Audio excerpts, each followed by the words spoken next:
Happy Sunday everyone, to my relatives, friends, FB friends, at sa lahat. Kumusta tayong lahat?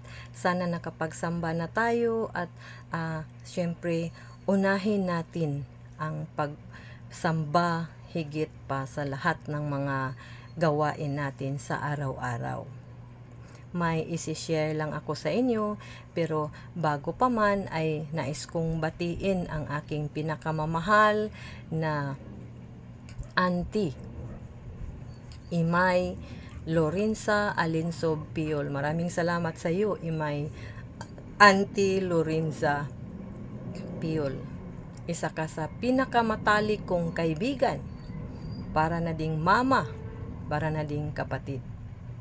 Napakasaya ko kung gaano ninyo ako dinisiplina noong maliit pa ako. Siyempre sa aking mama, sa lahat ng mga auntie at mga tito ko na nandyan noong maliit pa ako. Very well appreciated po ang pagpapalaki nyo sa akin, pagdisiplina sa paggabay sa akin ng bata pa ako. Isa akong linda na produkto or sa pagpapalaki ninyo sa akin, siyempre sa akong mama, mga iyaan o mga uyuan.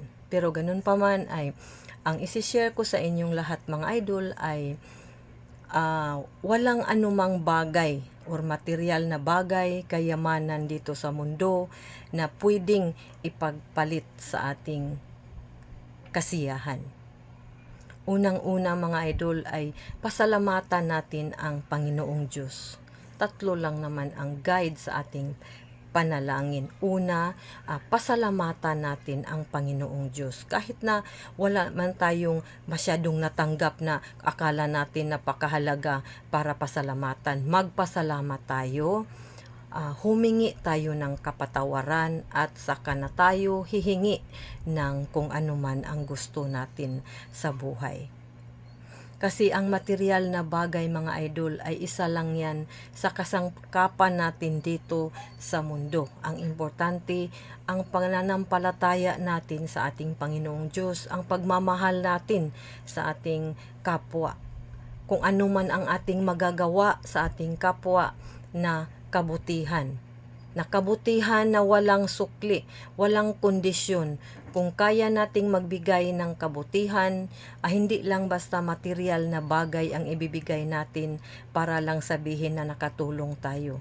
Kung ano man ang magagawa natin sa kapwa na makapagpasaya sa kanila, yun ang gagawin natin.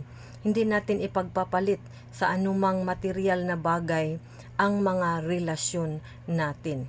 Kasi lahat naman tayo ay may pagkukulang, may pagkakamali. Hindi naman tayo perpektong tao.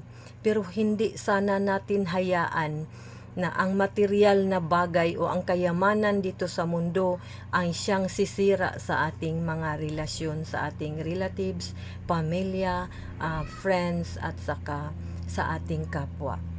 Isipin natin na ang kayamanan o material na bagay ay lilipas diyan. Ang magandang mga ginagawa natin sa ating kapwa ay hindi yan malilimutan at hindi yan mawawala sa puso at sa isip ng ating kapwa. So yun lang mga idol, maraming salamat at mag-ingat tayo.